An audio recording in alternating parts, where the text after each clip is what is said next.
Tom. It's really a great pleasure to be here. You know, CalTech is the best place in the world to be a faculty member. CalTech and JPL. Where else could you do something like this? And yes, it's been 42 years since I started working on this program, and I wouldn't have it any other way. So, let me tell you how it got started. That doesn't seem to work. Could you just advance it, please?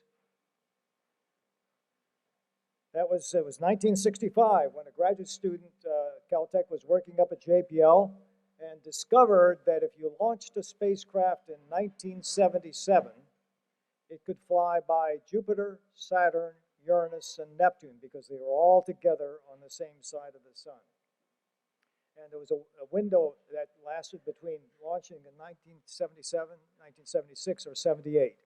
And so the challenge was, and this was in an time when, in fact, spacecraft had trouble making even a one-year journey to the inner planets, much less a 12-year journey to Neptune. But that eventually did happen. We launched 2 spacecraft. We started building the spacecraft in 1972. We launched the 2 of them in 1977. Voyager 1 headed off to Jupiter, followed by Voyager 2 at Saturn. You can see Voyager 1 flew by Saturn and was flipped up out of the plane of the planets. No more planetary encounters for Voyager 1. It was headed toward interstellar space already in 1980. Voyager 2 continued, swung by Saturn, headed and threw it toward Uranus, and then finally Neptune. And at Neptune, it flew over the North Pole and down to an encounter with a moon called Triton, and now it's on its interstellar journey. Next slide, please. Before Voyager, the only known active volcanoes in the solar system were here on Earth. Then we saw this moon Io, about the size of our moon, 10 times more volcanoes than Earth, active. Suddenly, our terracentric view of the solar system became clear it was a bit limited. Next slide. Before Voyager, the only known oceans, liquid water oceans, were here on Earth. And then we flew by another moon of Jupiter, and the icy crust, which is cracked, we now know has a liquid water ocean beneath it. Before Voyager, the only known nitrogen atmosphere in the solar system was right here on Earth. And then we flew by, next slide please, Titan, a planet-sized moon of Saturn, which has a denser nitrogen atmosphere than here on Earth, but no oxygen. Instead of oxygen, it has methane, natural gas. And the rain on this moon is the rain of liquid natural gas, forming lakes of liquid natural gas on its surface. Before Voyager, the only known geysers were in the solar system. Active geysers were here on Earth. And then we flew by, next slide, we flew by Neptune's moon, Triton. The icy polar caps you see, because this is so cold, 390 degrees Fahrenheit below zero, the ice you see there in the polar cap is frozen nitrogen, not frozen water. Frozen water is the stuff that's underneath. And even at that temperature of minus 390 degrees Fahrenheit, there were geysers erupting. So we just had a revolution of our understanding of the solar system. Next slide. Gave us an entirely new view of the solar system. But there was much more than that. You might say, well, what's beyond the planets? That's what we were going to find out with the interstellar part of the journey, which started in 1990 after we finished with Neptune. Next slide. What's out there is a huge bubble around the sun. The sun creates this bubble called the heliosphere, and there is an interstellar wind that came from the explosion of the supernovae nearby, which deforms that sphere into its comet-like shape that you can see here. The planets are deep inside of this bubble that the sun creates around itself, and our journey was to get outside the bubble. Now, we had no idea, well, we had some ideas, but we really didn't know precisely how far it was to get out of that bubble, nor did we know how long a spacecraft could last. When Voyager was launched, the space age itself was only 20 years old. Next slide. If you click on it, what the source of this bubble is the sun itself. And if you look at it with a coronagraph, so the circle is the size of the sun. It's blanked out so that, in fact, you can see the corona. Notice that there's a wind blowing radially outward, direct, very strong radial. Occasionally, there's a large eruption, and I'll come back to those eruptions which occur when the sun's active. The speed of that wind is 1,000,000 miles per hour, and it's that wind which creates this huge bubble as it extends further and further out in space, well beyond all the planets. Next slide, please. So that wind is so fast, it's moving faster than the speed of sound. And so the wind is supersonic. Not the planets are not, but the wind is. And the net result is that as that supersonic wind flows radially outward, before it can turn and go down the tail, it has to go through a sonic shock, just as in front of a supersonic aircraft. So there's a thing called a termination shock where the wind abruptly slows down, then it turns and flows down the tail. Next slide. Now, these things really exist. This is an image from the Hubble telescope, and what you're seeing is there's a star.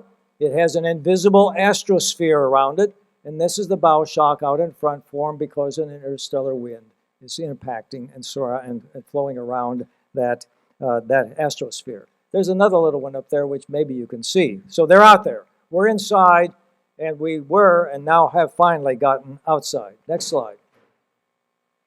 Now, you can see that in your kitchen sink, right? You've seen this many times. If you look, you turn the water on, leave the drain open, water hits the bottom of the sink, very fast radial flow outward from where the water starts. That's the sun. It flows and gets thinner and thinner, and eventually it abruptly slows down in a shock. And once it slows down, then the water can turn and go down the drain. Next slide. So there's the heliosphere, right? Here's the sun. There's the supersonic solar wind. There's the termination shock. Here's the region beyond where the solar wind turns and goes down the tail, which is the drain for the sun. And beyond this thick region called the heliosheath is interstellar space. So we've been on a journey since 1977 to go from very near the sun out to this shock, beyond it, and finally into interstellar space. Next slide. So how do we know whether we're inside or outside? Inside, all of the material comes from the sun, and here's that shock I talked about. The wind is slow here, and some of the ions have actually picked up 5% the speed of light. They're called cosmic rays from inside. And we knew that once we got to the boundary of this bubble, those particles would enter interstellar space and disappear.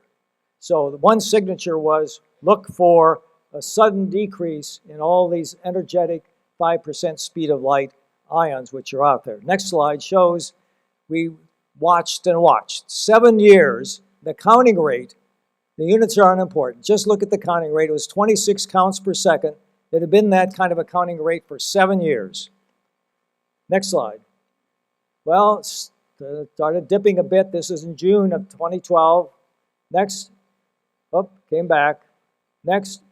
Suddenly, for the first time in 7 years, the particles almost all disappeared. Half of them disappeared. Next slide. But they came back in 5 days. Next slide. Another dip that lasted 7 days. Next slide. Then they were gone. Next slide. On August 25th, the particles from inside were gone. That said we were outside. Next slide. Another signature of being outside was what's outside you could see for the first time. There are cosmic ray particles. These are atoms of normal material which have been accelerated by the supernovae explosions 5, 10, and 15 million years ago. Fills the space around the solar bubble. And those cosmic rays, as they're called, try to diffuse in, because there are a lot of them out here. They're trying to diffuse in, and some small fraction actually make it all the way into Earth, where they were discovered over 100 years ago. But many of them can't progress in against the outward flow of the wind from the sun.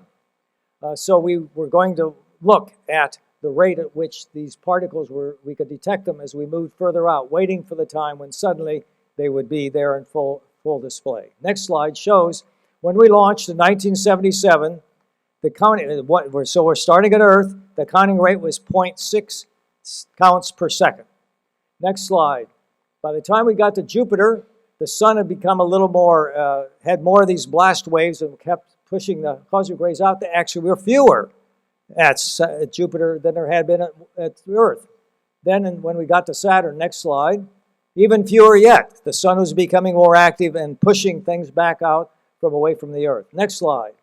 Now, finally, we got to Uranus's orbit. We seem to see a bit of a recovery as the sun becomes quieter. Next slide. At 30 astronomical units. The Earth is 1 astronomical unit from the sun. Neptune is at 30 times as far from the sun as the Earth. Almost 3 billion miles. Notice that, in fact, we finally are starting to see more of those particles from the outside, maybe just 10% more or so. Next slide, 60 AU, 60 times as far from the Earth as the sun, twice as far out as Neptune, and the intensity is no greater than it had been because of solar pushing things back out. So let's go to 90 astronomical units, 9 times as far out as the sun, as the Earth, and 3 times as far out as Neptune. And you can see, in fact, the intensity has gone up a bit. But here is the termination shock. Next slide. And suddenly, we got in that thick region I told you about where the wind was turning, and suddenly we saw the particle intensity rise as we moved further and further out. And when we finally got to 4 times as far out as Neptune, we had an intensity increase of about a factor of 3 at Earth. But within the next few months, by August of 2012, next slide, we were suddenly there. So now next slide shows, in fact, we are seeing these particles. They've been steady in intensity ever since August of 2012. We are indeed outside, seeing these atoms which have come from the explosion of other stars. And notice that the heliosphere is a shield. It's only 1/4 of what's out there can get in to Earth. Next slide. One other key signature is how dense is the wind inside, which is from the sun, and the wind outside, which is coming from these other stars, which blew up millions of years ago. Inside, the density, this is a very low density region. There are about 30 ionized atoms per cubic foot. That's not very many atoms. It's better vacuum than anything here on Earth. Outside, there are about 3,000 atoms per cubic foot, 100 times more stuff outside than inside. Unfortunately, the prime instrument measuring this is not working on Voyager 1, so we had to use a trick in order to measure the density of the wind. Next slide. And that trick was to make use of the fact that the sun has these eruptions, which I showed you in the video up front, which when they propagate out after about 400 days, they act like a tsunami wave comes across the ocean here. This solar tsunami reaches where the wind is that Voyager's in now, outside in the interstellar space, and causes it to sing. And so I'm going to, I hope it works, next slide, let you hear the sounds of interstellar space. Yep, there you go. That's it right there. There we go. That is the signature that told us we're outside, because that high frequency is the frequency that interstellar space sings with. The frequency inside is a factor of 10 lower frequency. So Voyager 1, we believe, well, most of us believe, there are a few of our colleagues that don't agree yet, most of us feel Voyager 1 is in interstellar space. It's beginning to explore the space between the stars. Next slide. So, we're just outside. Voyager 2, maybe a few more years. We don't know for sure, but we're certainly watching carefully. Next slide. So, Voyager 1 today is 12 billion miles from Earth. Voyager 1 travels 1 billion miles every 3 years. Voyager 2, which was on a slower trajectory, is only 10 billion miles. But perhaps a couple more years before it gets to interstellar space. We have enough power to keep everything going until 2020. Then we have to start shutting things off.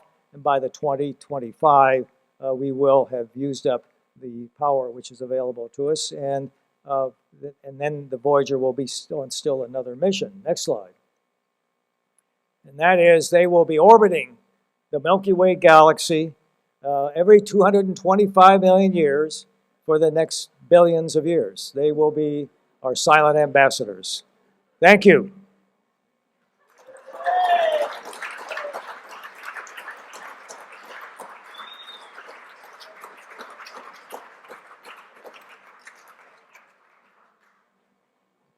So we have a microphone in the audience.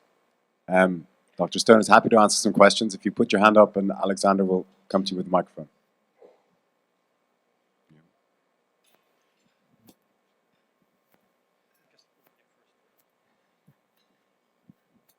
Oh, okay. Do you think we'll find life someplace other than Earth? I think there's life lots of places. I think there might even be life other places in the solar system, and that's what the rovers are doing at Mars, and that's what might be the case in the oceans on Enceladus. And there's also water on another moon at Saturn. So I think there might actually be life even here in the solar system, but it's hard to believe it's not out there in all the many planets, because there are many, many stars with many, many planets. And our challenge is to be able to detect and find out which planets might have had microbial life. What sort of data flow do you get now from Voyager 1, and what is it measuring? And how long do you expect it's going to continue? Well, the Voyager 1, we use the Deep Space Network to receive these very weak, 12 billion miles is a long way out, and the transmitter is 23 watts, okay? And we have 160 bits per second. Remember telephone modems? This is much slower than a telephone modem, but these are bits that nobody else has ever had. What does the bow wave, going through the bow wave of the discontinuity between our solar system and interstellar, do to your radio communications? The bow wave. It turns out there is a bow wave in front of the heliosphere, but it's actually a better vacuum than anything here on Earth. So it does not affect the spacecraft or the transmission. Only our sensitive instruments can actually know there's something there besides a vacuum. Question from the back. Hi, good evening, Dr. Stone. My name is Michael Hernandez, and I attend Vaughan International Studies Academy. Now, it's projected that both Voyagers only have about 10 years left of life in them. So what does NASA expect or hope to discover about interstellar space? About interstellar space? Well, when we're in interstellar space, we're seeing the wind from other exploding stars. So one thing we want to understand is what the intensity is of the cosmic rays and the composition, how much carbon, nitrogen, oxygen, neon, magnesium, silicon there is in the material which is out there. The magnetic field is the magnetic field of the galaxy. Inside, it's the magnetic field of the sun. So we're able to study the galaxy, the Milky Way galaxy itself, which is distinct from the bubble, what's inside the bubble, which is stuff that has come from our sun. Could you talk about it, the design philosophy of today, spacecraft versus when the Voyager was designed, and what was the intended lifespan of Voyager? What the intended lifespan for Voyager? Well, as I said, when Voyager was launched, the space age itself was only 20 years old, and most spacecraft, many spacecraft could survive only a few years in space. That the reason we had two was mission success was one spacecraft making a 4-year journey to Saturn. That's how risky it was. Fortunately, both made it to Saturn and have continued. And when the space age was only 20 years old, there was no way we had any idea anything could last almost 40 years. We all hope so, but I think there were 3 things we did to the spacecraft that made it last. First of all, there was a lot of redundancy. So we have systems which wear out, we can switch to the backup, and we switched to a lot of our backups now. The transmitter is a vacuum tube with a filament, and the first one lasted 25 years. We're now on our second one. That's one key. Power.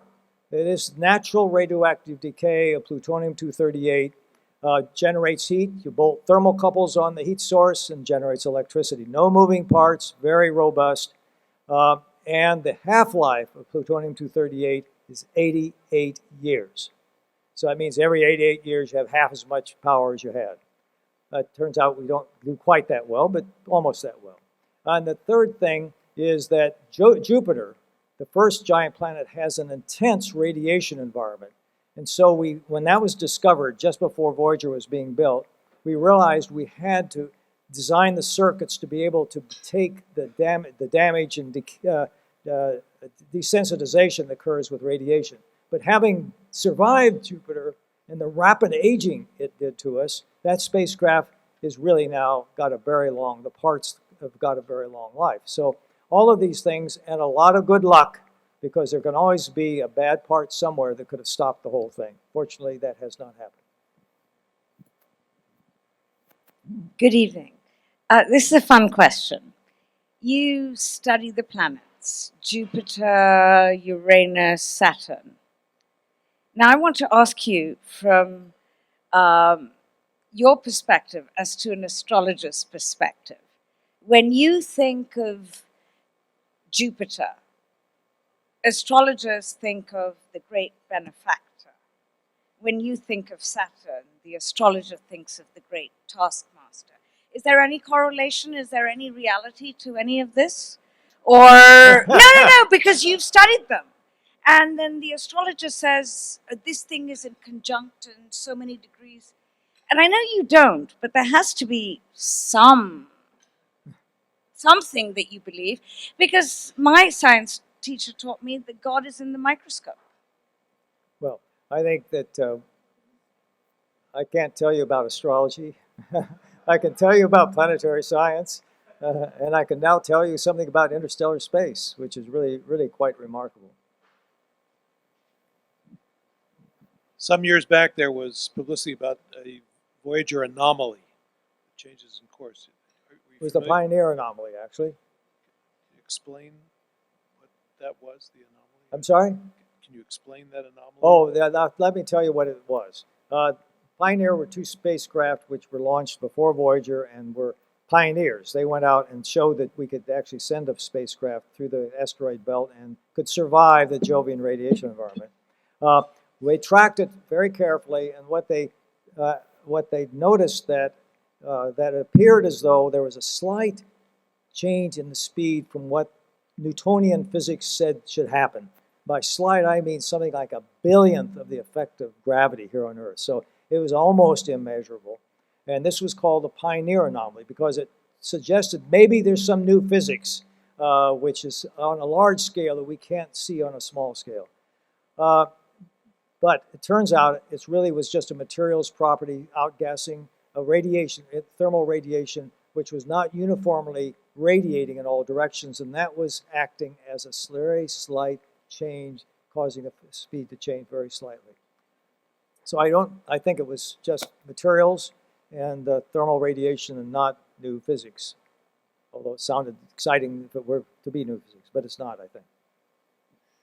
Okay, so you know how the disk over there, the thing that has like the markings on it that was supposed to be the message on it while it orbits around there every 25 million years? I understand the record in it, but what do the markings on it really represent? Are they like where instructions for finding Earth? Are they like talking about humans? What are they? Could you? I couldn't quite understand it. Could you tell me what the question is?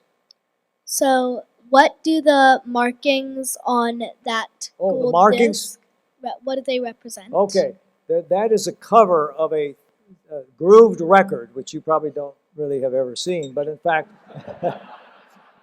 it's a double-sided 16 2/3 RPM record, which has this cover on it to protect it from dust, so that hopefully the record will last 1 billion years with that. And what's the markings on there?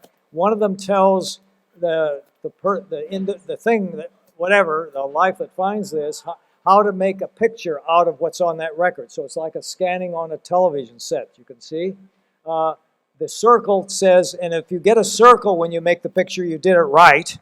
And the little star diagram is an indication of where things called pulsars are located relative to Earth. relative to the sun. So presumably, if this intelligent being mapped and find all those pulsars, they could home it back in on where this spacecraft came from. So that's what that's about. Hello, thank you so much for this wonderful presentation. I've been talking to Dennis Tito, who is the first space tourist with the Russians that went up for $25 million a while back, and Elon Musk. Both of them apparently want to go, have a manned ship going off to Mars, and they tell me that there are a couple of windows, 2017, and again maybe in 2021. And apparently the Chinese have developed this second two-stage rocket that can take them off to Mars during these windows. And I wonder if you think maybe the Chinese are going to beat us to a presentation in Mars. I'm sorry, what was your question? Are the Chinese going to beat us becoming a presence in Mars in 2017 and 2021, since they've already started to develop the second stage rocket? Well, okay. I don't think the Chinese will be going to Mars in the near future. I think that assuming there ever is a Mars mission, it's most likely, I think, will be an international mission, because that is a tremendously challenging thing to do. The Apollo program was already a remarkable thing to have done, and that's the engineering to fly individuals a couple of years to get to the planet, to land them, to get them back off the planet and fly them home, it's just orders of magnitude more difficult than Apollo was. So I think it will happen. I hope it happens someday, but I don't see it happening in the next several decades. Thank you for your presentation. I didn't understand a lot of it. I'm afraid it's way over my head. But can you tell us about the big telescope that is being planned? Oh, the 30-meter telescope. Yes. Well, as you may know, CalTech and the University of California built the two 10-meter telescopes in Hawaii, the Keck Telescopes. The 10 meters, 33 feet across, the mirrors, made up of hexagonal segments, 36 segments.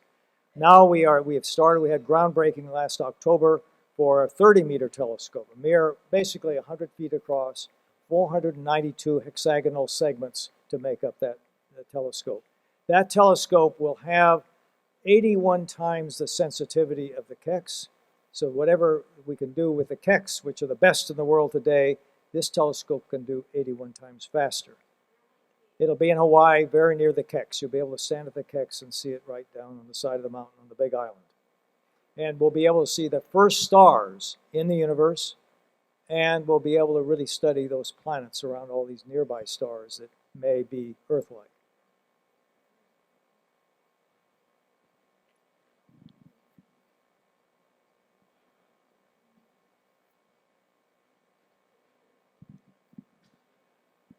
In line with the question about the anomaly, I was wondering, and you mentioned the new physics, whether any of the data suggested a new physics. Along those lines, has everything that predated Voyager, as far as astrophysics, been able to predict and understand, say, the behavior of the ions or these other types of things, or what have been the most challenging revelations?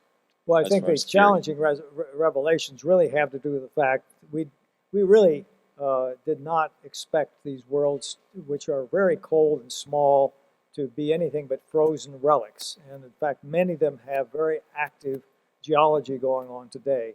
And that's really caused a change of perception with respect to the importance of these various physical processes in the origin and evolution of the bodies in the solar system. Today, we used to think all the planets formed in the place where they are today. We now realize that's not true. They form somewhere else, and they migrate as they interact with each other. And what we're seeing today is the way it looks today. But say several billion years ago, the solar system looked quite different in terms of where the planets are. And of course, when we look at the other exoplanetary systems, none of them look like the solar system, which has rocky planets near the sun and big gas planets, Jupiter, Saturn, Uranus, Neptune, far from the sun, because that's where the ice is that they form out of. Now we find there are big planets which were originally icy planets, which have evaporated, near the sun, near these other stars. So it has sort of turned everything inside out from what we thought we knew. And that's the whole point of science, is you make observations and you learn that some of your ideas had some germs of truth, in other cases not. Do you think in subsequent generations of interstellar space vehicles that it might be possible to utilize either high energy particle radiation or magnetic fields or the solar wind as a renewable energy source to keep it going? Yeah, renewable energy source. That is one of the real challenges, and there is, as far as we know at this point, no good answer. One thing which people are looking at are solar sails, use the sun as a source. Another is, well, if you've got a big sail up there, why don't you have a big laser to push on it with a light beam from Earth? But the amounts of energy involved are enormous if you want to accelerate anything but the smallest little piece of something up to speeds a fraction of the speed of light. It's an enormously difficult problem. Dr. Stone, when you have a much larger telescope in the Science Preserve on Mount Mornick here, what happens to the old Keck Telescope? Is there still a purpose for it? There's an enormous investment there. Does it just stop functioning, or do you just turn No. Certainly, I think we will use the Kecks to, in fact, I would hope that the Kecks can apply the adaptive optics, which allows us to correct for the atmosphere, into the visible region, which we are not going to be able to do, at least initially, with the 30-meter telescope. So that there will be a distinct capability that they will continue to have that the big telescope won't have. It will have other things it will be doing. So there are lots of things out there, so nobody's going to do them all with any one telescope. The statement up on the screen says the Voyager will orbit the center of the galaxy every 225 million years. Yeah. I don't expect to be around when it finishes, but is there a magnetic field that keeps it in that orbit, or given enough time, will it actually be able to exit the Milky Way? No, it's gravity. It does it just like our moon is orbiting the Earth because of the Earth's gravity, and our planets orbit our sun because of the sun's gravity. In the case of the Milky Way galaxy, there's a huge amount of mass of all the stars that you can see, and there's a lot of mass in here, so that, in fact, that's what causes these things to orbit, just because of the gravity of all the other things orbiting the center.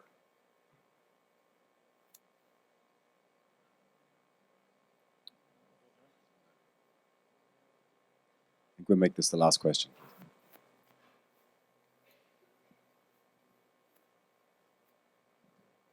You remarked several questions back about how when Voyager went past, I think it was Saturn, there was a great amount of radiation that damaged Voyager. Yeah. Did you know the radiation was there, so it would have been possible to avoid the radiation and extended its life another 3 times? No, we wanted to go close to Jupiter, which is where the radio, because we wanted to fly very near Io, where all the volcanoes are. So you have to go in there, where if you want to study the moons, you have to go in where the radiation is. And on top of that, also, that's the way we picked up the speed to go on to Saturn. If you fly too far away from the planet, it doesn't help you. You really need to get in close, so that really gives you a big boost. So we had to go close.